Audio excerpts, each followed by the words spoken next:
Hello বন্ধুরা, কেমন আছো? এখন আমি একটু বেরোচ্ছি, মাত্র স্নান করে আসলাম, দেরি হয়ে গেছে, 1টা বেজে গেছে।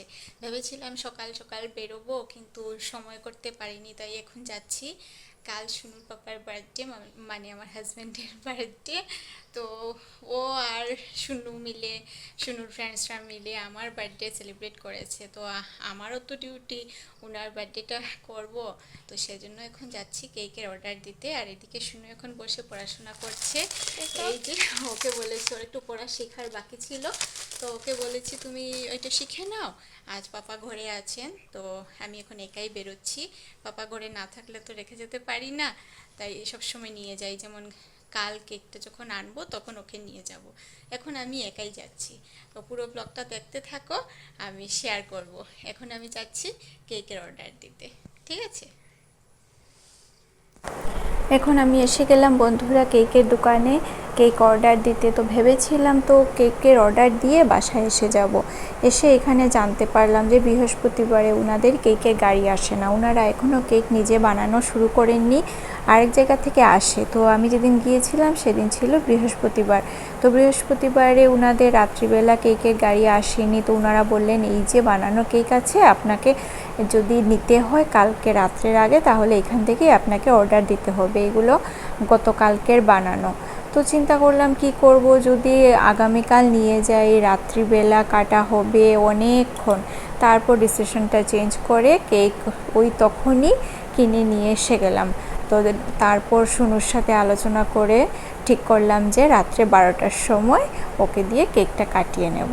তো নিয়ে নিলাম, নিয়ে ঘরে এখন এসে গেলাম। আমি এসে এখানে দেখি পড়াশোনা তো হয়ে গেছে, যা শিখার দিয়ে গিয়েছিলাম সেটাও হয়ে গেছে, কিন্তু খবর পেলাম এসে কান্নাকাটি খুবই বেশি হয়েছে, কারণ আমি ঘরে একা রেখে গিয়েছিলাম।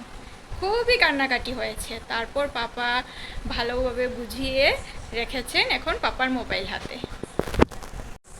এই দেখুন বন্ধুরা, রাত 12টা বাজতে চললো। আমি আর সুনু মিলে ওর পাপাকে সারপ্রাইজ দেবো এখন। আর এই যে সুনু এখানে বেলুন দিয়ে সাজাচ্ছে, আর আমি এখন এই কেকটা বক্স থেকে বের করে ট্রেতে রাখবো। এই দেখো বন্ধুরা, কেকটা খুললাম, কেকটা কেমন হয়েছে বলবে তো। আর এখানে আমি সুনুকে বলছি মাম্মা গো, আমি এখানে দেখো হ্যাপি বার্থডে টু পাপা লিখিয়েছি, কারণ আমার বার্থডের সময়ও সুনুর পাপা সুনুকে খুশি করার জন্য হ্যাপি বার্থডে টু মাম্মা লিখিয়েছিল।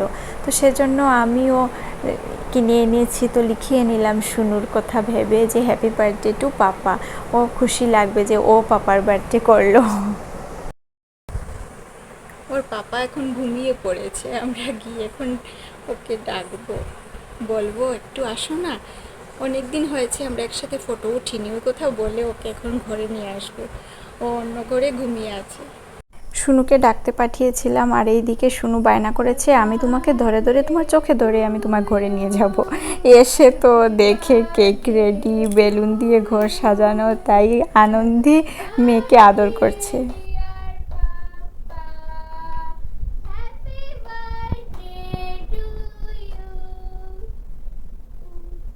এখন আপনি কেকটা কেটে নিন।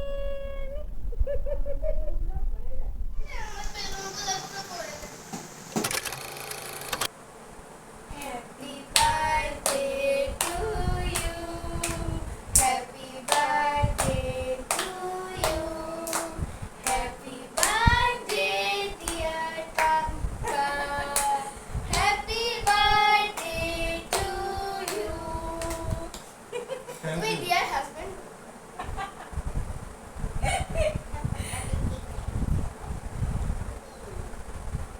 এর লাগে তোমরা তারে না রে হল রানি কেমন লাগলো? লাগছে তো বহুত সুন্দর।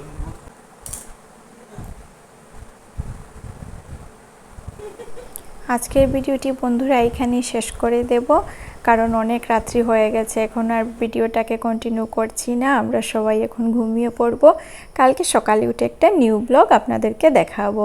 টাটা।